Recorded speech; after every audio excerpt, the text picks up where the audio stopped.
दुर्गा कोटि अमित अरिमर्दन। हरि की सामर्थ्य कैसी? अमित दुर्गाओं जैसी। 1 करोड़ अरब नहीं, अमित दुर्गाओं जैसी दुष्टों का मर्दन करने की सामर्थ्य। अमित था नहीं कि कितनी सामर्थ्य है। एक दुर्गा रूप में जब हरि प्रकाशित होते हैं तो त्रिभुवन में कोई सामने खड़ा होने वाला नहीं होता। मां भवानी जिस समय अपने स्वरूप में आती, किसी की ताकत नहीं है। ये शुंभ निशुंभ इतने बलवान दैत्य थे, त्रिभुवन में कोई इनका बाल बांका भी नहीं कर सकता। स्मरण किया समस्त देवताओं ने तो भगवान से ही शक्ति का प्रादुर्भाव हुआ। इतना सुंदर रूप मां भगवती का। शुंभ निशुंभ के पार्षद घूमते रहते थे, उन्होंने देखा, जाके बताया कि आपके महल में जितनी सुंदरियां उसकी दासी बनने योग्य भी नहीं, ऐसी सुंदरी का हमने दर्शन किया। बोले मेरा जाके परिचय बताओ। बोले ऐसा नहीं लगता कि आपके परिचय बताने से केवल आ जाएंगे। तो उनका अगर ऐसा नहीं तो केश कर्षण निर्धूता गौरवा मां गरिष्यति, उसके गौरव को धूल में मिलाते हुए बाल पकड़कर घसीट कर हमारे पास लाओ। मार्कंडेयपुरा उनके पार्षद गए और बताया हमारे मालिक शुंभ निशुंभ है, उनका आदेश है कि आप महल में चलो और आदर सहित, अगर आप ऐसा ना करती हैं तो मैं आपका निरादर करते हुए बाल पकड़कर घसीटते हुए ले जाऊंगा। देवी जी ने मुस्कुरा दिया और कहा अपने मालिक से कह दो जाकर के कि हम उसी की आज्ञा पालन करती जो हम पर युद्ध में विजय प्राप्त कर ले। वो जाके बोले हाँ वो तो मतवाले, त्रिभुवन में कोई जोड़ ही नहीं था। आए और उद्दंडता पूर्वक वचन बोलने लगे। माता जी ने कहा बस तब तक बोल ले जब तक मैं मधु का पान कर रही हूं। बस ये पान करते ही तेरी जीवन लीला समाप्त हो जाएगी। ऐसा ही हुआ। जो ही पान करके सिंह पर सवार होकर गर्जना की, सारा का सारा अहंकार धूल दूषित हो गया, काट के फेंक दिया। ऐसी अनंत अमित दुर्गाओं जैसी सामर्थ्य हमारे प्रभु श्री हरि में, अमित दुर्गाओं जैसी, क्योंकि अनंत शक्तियों के स्वामी हैं। उनकी लीला में क्यों में हो? अरे वो जब करुणा करते हैं, अपनी महिमा से उतरते हैं, तो भक्त जब ऐसे कर देता है तो डरप जाते हैं। माधोदास बाबा ने कहा नहीं चलना तुम्हें ब्रज में, हम तुम्हारी कहां तक सेवा देखेंगे, तुम्हें बाल भोग राजभोग। बाबा जी हैं, कभी मिला कभी यहीं रहो। वो बाबा आपके बिना नहीं रह सकते। दोबारा बोल नहीं पाए जगन्नाथ। ये सुन करके हृदय बलिहार होता है। ओ ऐसे सामर्थ्यशाली प्रभु अपने भक्त के प्रेम प्रणय पर भी कितना डरते हैं। ये भक्त नाच पड़ता है। ये कुतर्क की, संशय की वृत्ति यहां प्रवेश नहीं करती। दुर्गा कोटि अमित अरिमर्दन। अमित गिनती नहीं, ऐसी अनंत दुर्गाओं जैसी शक्ति हमारे प्रभु में विराजमान है। शक्र कोटि सत सरिष विलासा। आहा, अरबों इंद्र जैसा विलास प्रभु में। अरबों, एक इंद्र त्रिभुवनपति है, अरबों इंद्र के समान प्रभु का ऐश्वर्य है। और नवशत कोटि अमित अवकाशा, जिस एक आकाश के लिए गरुण जी से कह रहे हैं कि मच्छर से लेके आप तक उड़ते हो पार पाए, बोले ऐसे अरबों आकाश के समान अवकाश है प्रभु में।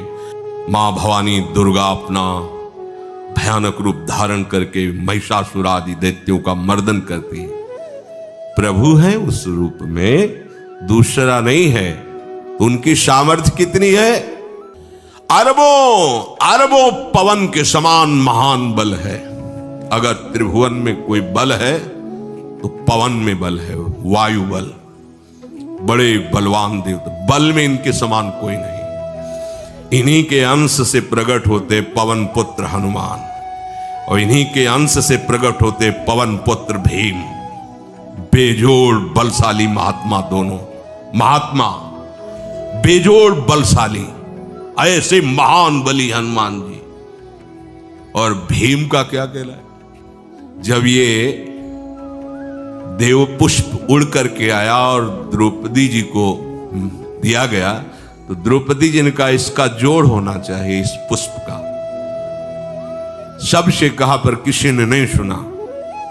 भीम ने कहा कहीं भी मिलेगा मैं इससे लाएंगे। ऋषियों ने समझाया कि आगे मत बढ़ो, ये यक्षों की भूमि है, युद्ध हो जाएगा और तुम्हें तैयारी करनी है हस्तिनापुर के लिए, और तुम इधर, वो सब दिव्य हैं, पवन पुत्र हैं, किसकी माने। अपने वेग को बढ़ाया तो महाभारत में पढ़ के देख लो, इनके चलने के वेग से वृक्ष उखड़ उखड़ कर गिर रहे थे।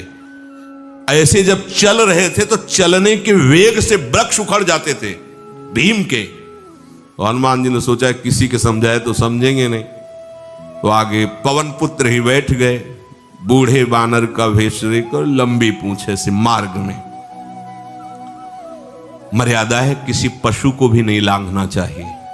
विवेकवान उपासक ऐसा नहीं कि कोई सो रहा है पशु भी आप उसे लांघ जाए, ऐसा नहीं। जो विवेक है, जो मर्यादा है, वैसे किसी सोते हुए को लांघना नहीं चाहिए। उन्होंने कहा है वृद्ध बानर, ये अपनी पूंछ हटा ले और मार्ग दे दे, इस समय मैं विशेष कार्य के लिए जा रहा हूं। तो उनका जब कह ही दिया है वृद्ध, तो आप समझ ही रहे होगे कि वृद्ध में क्या ताकत होती। अब मेरी ताकत पूंछ हटाने की नहीं रह गई है, आपने तो वृद्ध ही कह दिया है, तो आप समझ रहे हो ना, आप पूंछ हटा लीजिए। कहा हमारी आज्ञा की अवहेलना करे, ऐसे उठी नहीं, दोनों हाथ लगाया, नहीं उठी, पूरी ताकत लगा दी। पवन पुत्र भीम की पूरी ताकत लग गई, पूंछ जरा से भी नहीं ली। हाथ जोड़ के खड़े बोले, हम समझ गए हमारे बड़े भ्राता आप हनुमान जी हैं, क्योंकि ऐसा कोई बानर सृष्टि में पैदा नहीं हुआ कि मैं उसकी पूंछ ला हिला सकूं, मैं समझ गया।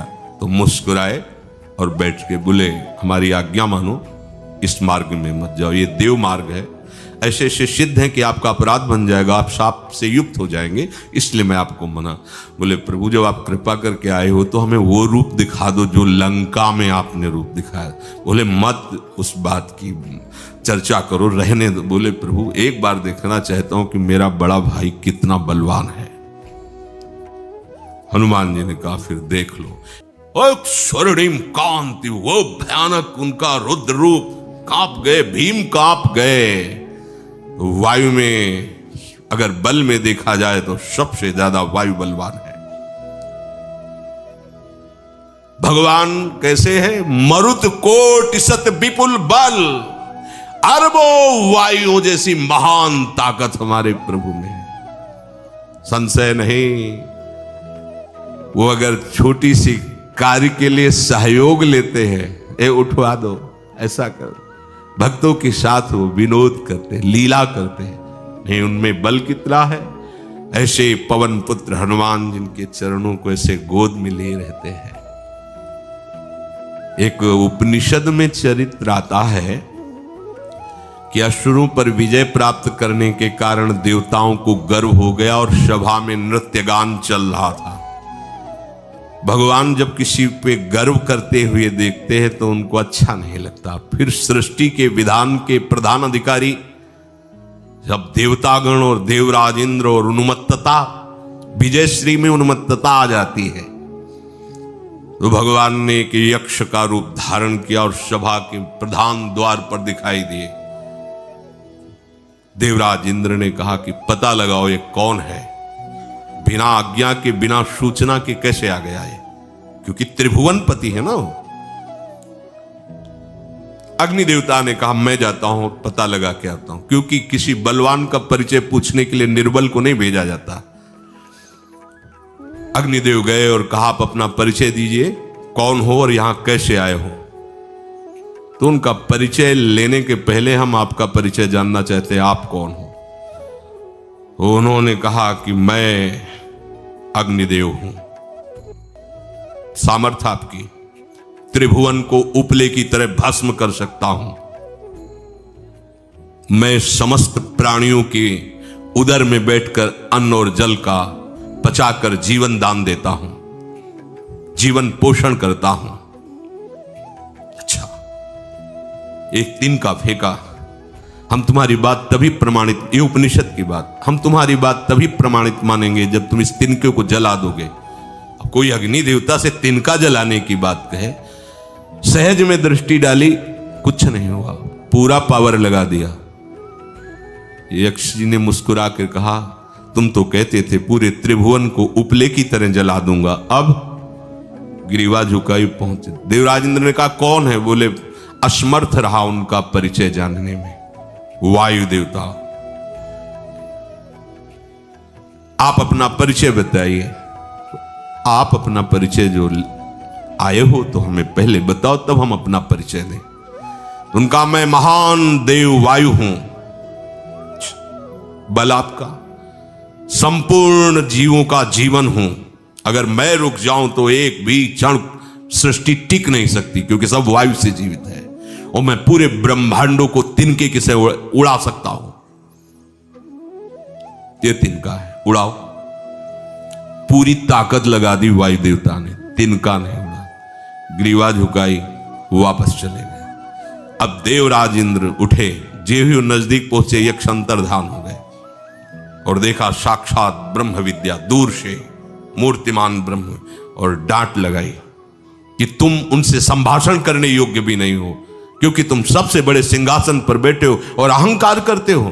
तुम्हारे देवता सब सामर्थ्यहीन है, एक तिनका भी अग्नि नहीं जला सका, एक तिनका भी वायु नहीं उड़ा सका। अरे जिनकी शक्ति से शक्तिमान वो भगवान स्वयं आए हुए थे, कांप गए देव। अहंकार मत करो, जाओ। भगवान के बल से तुम विजयी हुए, देवताओं के बल से नहीं। देवताओं में जो शक्ति है वो उन्हीं के अंश से आई हुई है। अरबों वायु के समान महान बलशाली हमारे श्री हरि, अरबों सूर्यों के समान उनका प्रकाश, अरबों सूर्यों के समान प्रकाश, अरबों चंद्रमाओं के समान सुशीतलता, समस्त भयों और दुखों का नाश करने वाले प्रभु श्री हरि।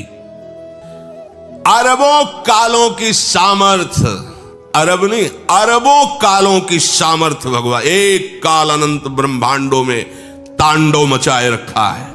अरबों काल, अमित बलशाली, अत्यंत दुस्तर, दुर्गम, दुरांत, कौन? प्रभु श्री हरि। अरबों धूमकेतुओं के समान अत्यंत प्रबल सामर्थ्यशाली। कितने अथाह हैं प्रभु? बोले अरबों पाताल से भी बढ़कर, अरबों पाताल से भी बढ़कर गहरे हैं, कोई था नहीं पा सकता। कितने भयानक हैं? अरबों यमराजों से भी ज्यादा भयानक प्रभु श्री हरि हैं। अनंत कोटि तीर्थों को भी पावन करने वाले परम पवित्र जिनके श्री चरण है, वो तीर्थपाद श्री हरि हैं। अनंत तीर्थों की, उनका नाम ही संपूर्ण विश्व के पाप समूहों का नाश करने में समर्थ है। देखो, अब किसके सामने तुम्हें हाथ पसारने की जरूरत है? समझो, अगर अपने प्रभु को जान जाओगे, समझ जाओगे, तो फिर कहीं इधर उधर झांकने की जरूरत नहीं, किसी के सहयोग की जरूरत नहीं। कैसे प्रभु? ऐसे वो स्थिर हैं कि जैसे तूफान चल रहा और हिमालय का आश्रय ले लो तो डरने की जरूरत नहीं, कोई भी तूफान हिमालय को उखाड़ नहीं सकता। ऐसे ही कह रहे हैं, अरबों हिमालयों जैसी स्थिरता प्रभु श्री हरि में है। अरबों समुद्रों के समान गंभीर है, अरबों कामधेनुओं के समान प्रभु श्री हरि है। एक कामधेनु मिल जाए तो निहाल हो जाए, है हमारे श्री हरि कैसे? अरबों कामधेनुओं के समान है। इच्छित कामनाओं की पूर्ति कर दे उसे कामधेनु कहते हैं। प्रभु में कितनी चतुरता है? अनंत कोटि सरस्वतियों की एक सरस्वती ब्रह्मांडों का संचालन करती है, बुद्धि के अधिष्ठात्र देवी हैं। यहां क्या? हमारे श्री हरि अनंत कोटि सरस्वतियों की चतुराई समाई हुई है। अरबों ब्रह्माओं के समान सृष्टि रचने में समर्थ। एक ब्रह्मा प्रकट कर दिया, ये वैभव प्रकट हो गया। अरबों ब्रह्माओं जैसी सामर्थ सृष्टि रचना की प्रभु में है। आहा! और अरबों विष्णुओं के समान पालन करने की सामर्थ प्रभु में है। अरबों शंकर के समान संहार करने की सामर्थ्य प्रभु में है। अरबों कुबेरों के समान धनवान है। अरबों मायाओं के समान सृष्टि करने में सामर्थ्यशाली है। अरबों शेष भगवान के समान अनंत भार उठाने में समर्थ है। जगदीश्वर प्रभु श्री हरि की कोई उपमा, कोई सीमा नहीं है। ये उपमा रहित और सीमा रहित है। प्रभु श्री हरि उपमा रहित हैं। उनकी कोई अनंत ब्रह्मांडों में किसी से उपमा नहीं दी जा सकती। प्रभु के समान केवल प्रभु हैं, ऐसा वेद कहते हैं। अरबों जुगुनियों के समान यदि सूर्य को कहा जाए तो सूर्य का अपमान होता है, सम्मान नहीं। ऐसे ही जो अभी तक वर्णन किया गया उसको समझो। अरबों जुगनुओं के समान यदि सूर्य को कहा जाए तो सूर्य की प्रशंसा नहीं, एक तरह से अवहेलना है। आहा, इसी प्रकार अपनी बुद्धि के विकास के अनुसार मुनीश्वर, अपनी बुद्धि के विकास और प्रकाश के अनुसार मुनीश्वर प्रभु का वर्णन करते हैं। गुण महिमा नाम बल पर थाह कोई नहीं पाओ। सबकी रक्षा करने वाली हमारी श्री वृषभानु दुलारी है, अनंत शक्ति संपन्न, बिना इनके कुछ कर ही नहीं सकते लालजू महाराज। सर्वशक्ति यही है, यही मूल प्रकृति ईश्वरी है, इन्हीं से अनंत शक्तियां प्रकट हुई हैं। हमारी श्री लाडली जू, भगवान ब्रह्मा जी, शिव जी, बड़े बड़े सिद्ध, बड़े बड़े सुरेश गणेश, सब जिनका नाम जप करते रहते हैं वो है राधा नाम, स्वयं हरि जपते हैं। जो कोई घर से निकलते समय विशेष संकट में, विशेष परिस्थिति में पुकारे राधा राधा, कभी कोई बाधा नहीं हो सकती। स्पष्ट देखा है, कितना अमृतमय है। राधा राधा राधा राधा, सब बाधाएं नष्ट हो जाएंगी। जो राधा राधा उच्चारण करता है वो कभी इस आवागमन के चक्र में अब नहीं पड़ेगा, विश्वास कर लो। आपने कुछ ही बार राधा राधा कहा है तो ये जब यमराज के रजिस्टर में लिख जाएगा राधा नाम, तो वो फिर ताकत नहीं है कि आपके कर्मों का फल दे सके। इसी जन्म में भगवत प्राप्ति हो जाएगी राधा राधा उच्चारण करने वाले की। क्योंकि लाडली जो लालजू के कर कमल रखे हुए हैं, लालजू लाडली जू के कर कमल रखे हुए हैं, लालजू के कर कमल में पूरे ब्रह्मांडों का हिसाब है। जब कोई राधा बोलता है तो लालजू अति उमंग में आकर के उसकी लिखा पढ़ी को ही खत्म कर देते हैं। ये हरिवंश महाप्रभु जो हित सजनी स्वरूप है, प्रियाजू के समीप रहते हैं, वो ये बोल रहे हैं, अनुल्लिख्यानंतान पितदपराधान मधुपतिर महाप्रेमा विष्टम तो परम देयम विंशति तवैकम श्री राधे गृणति ही नामामृत रसम। हे किशोरी जू, जो आपका नामामृत राधा राधा राधा ऐसा उच्चारण करता है, लालजू उसके अपराधी नहीं लिखते और जितना लिखा पड़ी वो सब नष्ट कर देते हैं और प्रेम में विकल होकर सोचते इस राधा नाम जापक को हम क्या दे दें। श्री किशोरी जू के शरणागत का मतलब समझते हो? शेर का बच्चा। सहचरी शरण जी कह रहे शेर का बच्चा जैसे बड़े हाथी से भी गुर्रा के वो कदम हाथी का पीछे जाएगा, शेर के बच्चे का ले। ऐसे ही काल भी थर्राता है, समुझ जे आए शरण ते डरत ना काल डर, दियो दान तिन भय द्वंद्व दुख सब घटे, नित नित नव नव प्रेम कर्म बंधन कटे, कटे कर्म बंधन संसारी, सुख सागर पूरी तति भारी। विश्वास करो, गोरे चरणारविंद की शरणागति ये अमोघ है। पता नहीं कौन सी क्या देखा कि अपने लोगों को श्री जी ने शरण में ले लिया। सहचरी शरण जी कहते हैं हरदम याद किया जिसने राधा राधा राधा राधा, तो कह रहे जितने भी दुख हैं उनका नाश होगा। मान लीजिए, जब बात मानते नहीं है तभी पछताना पड़ता है। कहते हैं जपो, नाम जप करो। कहां हो इस समय, कहां हो, तुम्हारा चित्त कहां है? वो इसे मजाक समझते हैं। अरे हमें दिखाई दे रहा है कि बहुत कीमती श्वास, बहुत कीमती, यदि हृदय में राधा राधा चल रहा है, आप भोजन पा रहे हो, कोई फंसा नहीं सकता। राधा राधा चार लोगों के बीच में कोई नहीं फंसा सकता। राधा राधा नहीं, एकांत में बैठे विषय चिंतन करे तो एकांत ही तुम्हारे लिए प्रपंच है। नाम जब चल रहा, प्रपंच में भी बैठे हो तो कोई फर्क नहीं पड़ने वाला। बहिर्मुख पुरुषों का संग भी कुछ नहीं बिगाड़ सकता यदि राधा राधा नाम चल रहा है। बस समझ में नहीं आता, नाम चलाने में मन को जलन होती है, इसलिए मन नहीं लगता। हमको जबरदस्ती नाम में मन लगाना है। यदि हरदम नाम चल रहा है तो कोई भी दर्द, सच्ची माने, कोई भी दर्द हमें परेशान नहीं कर सकता। मेरा कहा न खाली ये दिल, आनंद कंद ढरेगा। सहचरी शरण जी कहते हैं मेरा कहना ये झूठ नहीं जाएगा, तुम आनंद सिंधु में डूब जाओगे यदि हरि हरि बोलोगे, राधा राधा बोलोगे। ऐसा नहीं जहां बिच कोई लंगर लोग लड़ेगा, ऐसा त्रिभुवन में कोई पैदा नहीं हुआ कि बाधा डाल सके जहां राधा स्मरण चल रहा है। सहचरी शरण शेरदा बच्चा, क्यों गजराज डरेगा?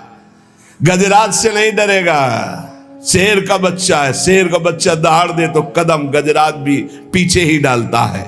हरिजू ने जो रस पिलाया है उसे पी के बोल रहे हैं। अब जो कृपा पात्र जन हैं वो निहाल हो जाएंगे, नहीं तो अहंकार की और तकरार की छतरी लगाकर इस वर्षा के रसास्वादन से भींजने से वो वंचित रह जाएंगे। ये वर्षा होती भगवान के अवतार काल में भी होती, लेकिन सब परम पद थोड़ी चले जाते।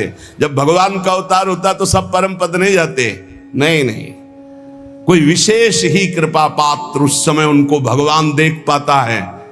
नहीं, भगवान को नहीं भगवान मान पाए, भगवान को नहीं भगवान देख पाए, फिर संत महात्माओं की बातों पर विश्वास, ये तो भगवत कृपा पात्रों को होता है। गजब का तर्क। अब तकरार करो मत यारो। कहा जब तत्व एक है तो आप राम और राधा को एक मानते हैं? पक्का तत्व में एक, लेकिन लीला में महाराज राम जी के पसीना आ जाता जब जानकी जी को फूल बगिया में देखते हैं। जनक जी की फूल बगिया में जब पहली दृष्टि जाती है तो जानकी जी के रूप का इतना भार पड़ता है कि अति सुकुमार लाडले रघुनाथ जी के माथे पे पसीना आ जाता है। पूज्य बक्सर वाले मामा जी पद में रचना करके बोलते थे कि काहे आवल्ला हो भाल पे पसीनवा हो लाल। बोले अगहन का महीना है, कोई जेठ का महीना नहीं है। और महाराज लाडले राजकुमार हो, फूल चुनने आए हो, ये पसीना काहे पे है? बोले हमारी बहन जी के रूप का प्रभाव। मामा जी कहते थे बक्सर वाले कि हमारी जानकी बहन के रूप का प्रभाव पड़ा, जीजा जी तुम्हारे होश खराब हो गए, माथे पे पसीना आ गए। ये तो बहुत मर्यादा पुरुषोत्तम की लीला है। और इधर कहीं मधुपुरी के इधर आ जाओ ब्रज में, अरे महाराज वेणु करान्य पतिता स्खलितम शिखंडम भ्रष्टम च पीत वसनम ब्रजराज सुनो।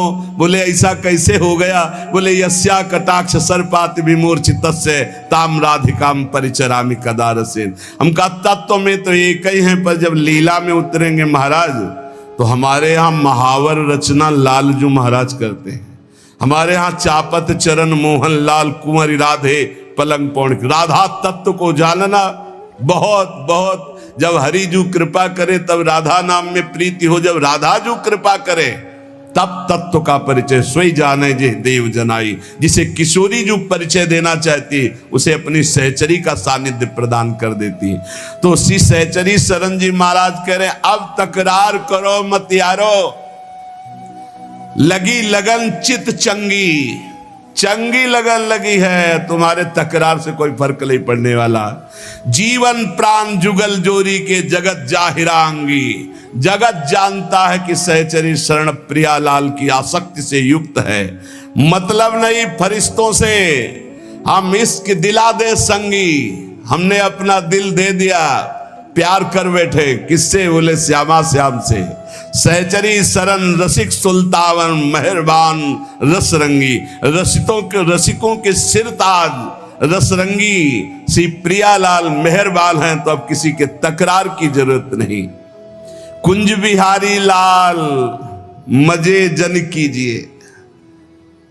लोग कहते हैं चलो मौज लेते हैं, मस्ती लेते हैं। नरक में मौज लेते हैं, नरक में मौज, दुखालय में मस्ती।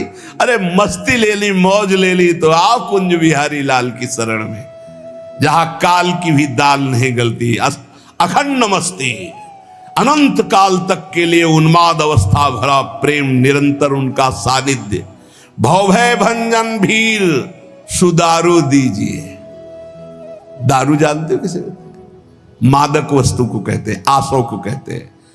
हे भवभंजन भीर हटाने वाले प्रभु, अपने नाम का खुमार दीजिए, अपने रूप का आसो पिला दीजिए, अपने लीला गुणगान का नशा दे दीजिए। आशा बसन व्यसन आते नहीं, रघुपति चरित होए तासु नहीं। आपके चरित्र सुनने का नशा, आपके नाम जपने का नशा, आपके लिए प्राण बलिदान करने का शौक उत्पन्न कर दीजिए। चरण कमल की सौह और नहीं ठौर है, सहचरी शरण गरीब करो किन गौर है। मुझ गरीब की तरफ देखो हे कुंज बिहारी लाल, मेरे लिए आपकी शरणागति के सिवा और कोई ठौर नहीं है। सरल स्वभाव, शील संतोषी, जीव दया चित चारी, काम क्रोध लोभाद विदा कर समुझ बूझ अवतारी। कह रहे कि सरल स्वभाव बनाओ अपना, छल कपट हटाओ, बहुत ही विनम्र, हृदय में संतोष धारण करने वाला, समस्त जीवों पर दया करने वाला और चित्त को निरंतर युगल सरकार से जोड़ने वाला। काम क्रोध लोभ पर विजय प्राप्त कर लेता है। ये काम क्रोध लोभ क्यों आक्रमण करते हैं? अहंकार के कारण। अहंकार अभी दैन्यता में बदल जाए तो आएंगे ही नहीं। ये दंड विभाग है।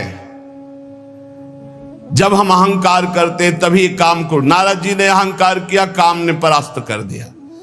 जहां कहीं कोई भी अहंकार करेगा तो यही आते हैं दंड विभाग। काम क्रोध लोभ मद मत्सर ये आकर मिटिया मेट कर देते हैं। देहाभिमानी का नाश यही कर रहे हैं। सबसे दैन्य रहो, स्वभाव कपट रहित रखो, चित्त में सदैव अपने इष्ट का चिंतन रहे, तो काम क्रोध लोभादि विदा हो जाते। विदा माने शांत हो जाते, चले जाते हैं।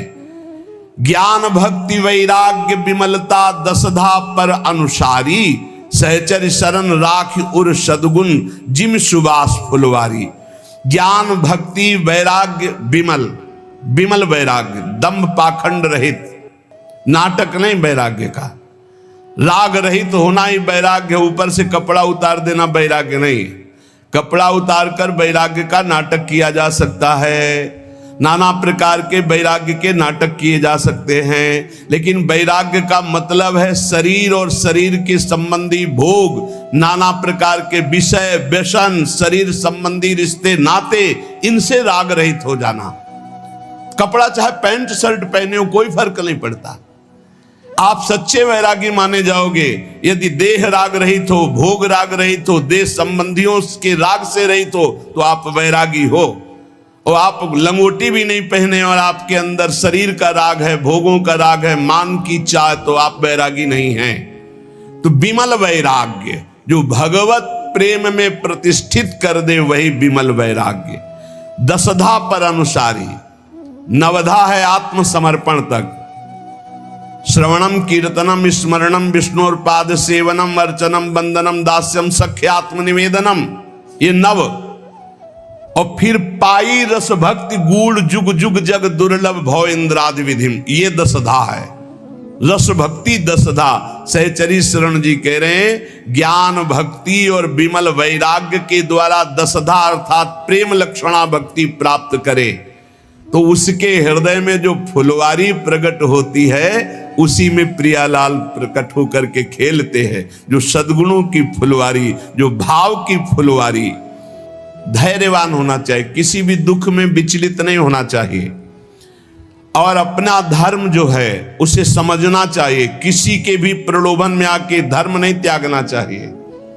ये बहुत से ऐसे अज्ञानी लोग हैं कि अपने सनातन पद्धति को न जानने के कारण दूसरों के द्वारा दिए हुए प्रलोभनों में आकर अपने धर्म का त्याग कर देते। इनकी दुर्गति होगी। जो अपने पति को त्याग कर परपति की रति प्राप्त करने की कोशिश करे, तो पति वंचक परपति रति करई, रौ रौ नरक कल्प सत्परई। ऐसे ही अपने धर्म का त्याग करके जो दूसरे के धर्म को ग्रहण करने की कोशिश करता है, उसका पतन हो जाता है। भले अपना धर्म अपने लिए दूसरों के सामने हमें लगे कि छोटा है, तो अपना छोटा धर्म ही अपने लिए महान हो जाएगा। स्वधर्मो निधनो श्रेया पर धर्मो भयावह। अगर कोई ये सिखा रहा है कि तुम्हारा धर्म छोटा, तो हमारे लिए महान है, पर अपने धर्म का त्याग नहीं। धर्म की स्थिति जब आपके हृदय में आ जाएगी तो धर्म आपको अनुभव करा देगा ज्ञान का, भक्ति का, वैराग्य का। धर्म साक्षात भगवान का स्वरूप है। धर्मो रक्षति रक्षिता। बहुत से लोग ऐसे प्रलोभनों में धर्म परिवर्तन कर देते हैं, काम के प्रलोभन में, धन के प्रलोभन में, सुख सुविधा के प्रलोभन में। हाँ, देखते सनातन पद्धति से बढ़कर कौन सी पद्धति है जिसमें हाथ जोड़कर, सर झुकाकर नमन किया जाता है, चरण स्पर्श किए जाते हैं, और ये वटवृक्ष की तरह फैला हुआ है। सब इसी की शाखाएं हो सकती हैं। सत्य सनातन आकाश है, सत्य सनातन भूमि है, सत्य सनातन वायु है, सत्य सनातन जल है। ये हमारा सनातन ऐसे फैला हुआ है, इसको कोई समझ पाता है? छोटे छोटे बिंदुओं को देख रहे हो, सिंधु को नहीं देख रहे हो। अपने धर्म पर स्थित रहना चाहिए। धर्म पर अपने गले कटवा करके परम पद को प्राप्त हुए हैं। जब देखा विधर्मी आ रहा है हमारे धर्म से हमको भ्रष्ट करने के लिए, तो अपने हाथ से अपना गला काट लिया, तू छू भी नहीं पाएगा। ये है हमारे धर्म का स्वरूप। शरीर को नष्ट कर दिया गया पर धर्म नहीं छोड़ा।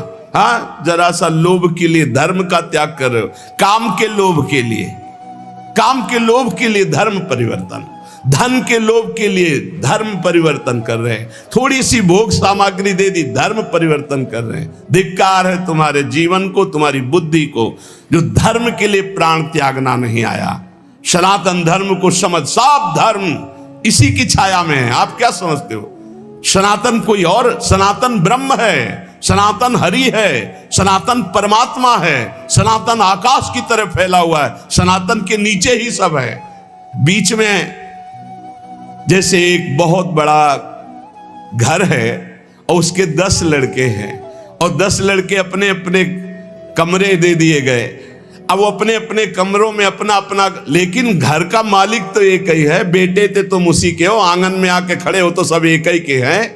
आकाश की तरह सनातन है। सनातन को समझो, सनातन कोई एक छोटा सा क्षेत्र नहीं है, सनातन विस्तृत परमात्मा स्वरूप है।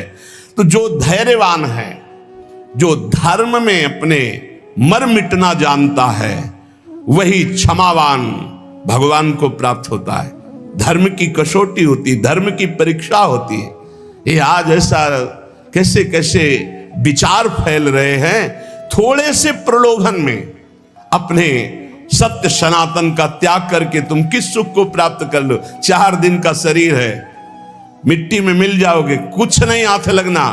अपने भगवान श्री हरि से बढ़कर, प्रभु श्री राम से बढ़कर, श्री कृष्ण से बढ़कर, इन भगवान नामों से बढ़कर के कौन शांति प्रदान करने वाला है?